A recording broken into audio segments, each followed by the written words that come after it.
This is a download from BBC Learning English. To find out more, visit our website. It's morning. I've just woken up in my bed in Jamaica Inn. Memories of what I saw on Christmas Eve haunt me like a nightmare. My uncle forced me to travel with him and his drunken men on Christmas Eve. I was so tired on that journey that while they were singing drunken songs, I fell asleep. When I woke up, they had gone.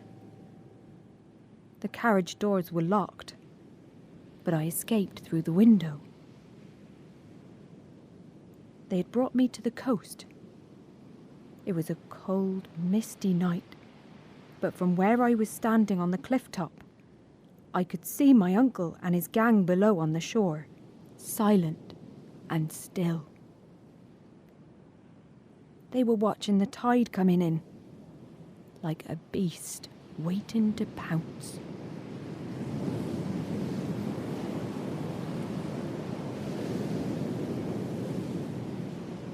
The mist began to clear, and a light appeared on a nearby cliff. At last, the officers the vicar had spoken about were coming. But my hope disappeared quickly. Another light appeared out at sea. This one was moving up and down. I realised then with horror what was happening. The light on the cliff was a trap. A huge black shape appeared out of the darkness. Like a moth to a candle, the ship was heading for the rocks. I remember now how I ran to the shore, how I screamed and shouted. But my uncle caught me and tied my hands so I couldn't move. I couldn't do anything except watch the disaster happen. The men splashed about in the water, grabbing treasures that had fallen from the ship. Bodies were floating on the water. The men fell on them and took everything of value, even rings on their fingers. Hours passed. Light was appearing in the sky. My uncle saw it too. Whoa! Stop, everyone! Look! He pointed to the sky. Just gonna get them one of the... Leave it! There's no time. It's getting light. Get out of here before it's too late. But no one was listening.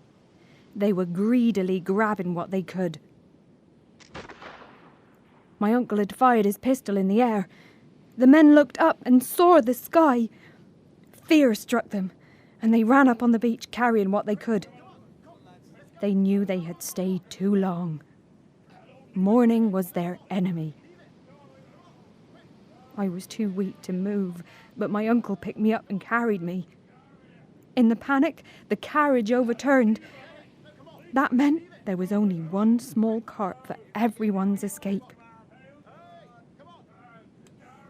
Stand back!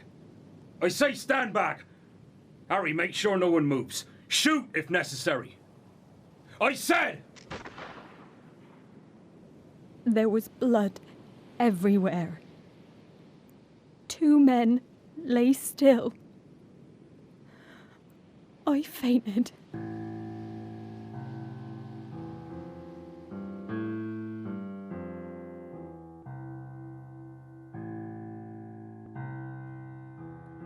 Mary, are you awake?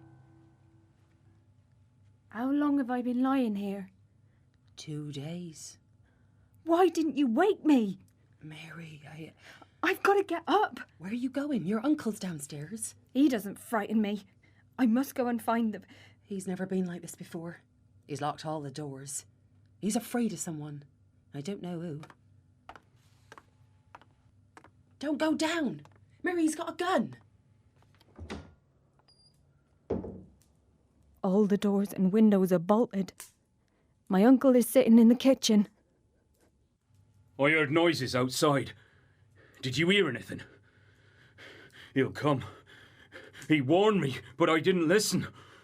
We didn't plan it this time. What do you mean? Who warned you?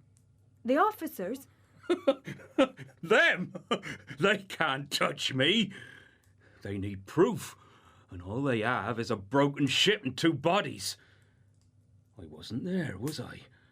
I was at home with my wife and niece, cosy by the fire. No, it's him. He'll murder us all. I don't understand. My uncle planned the wrecks, didn't he? Or did he? Was there someone else who gave the orders? Who is he so afraid of? Why don't we get away quickly now? You idiot! There are people everywhere who know what I've done. They'd like to see me hang. We'll stay till night time, when it's dark. We'll leave then. I go along with my uncle's plan, but in my mind, I'm making other plans.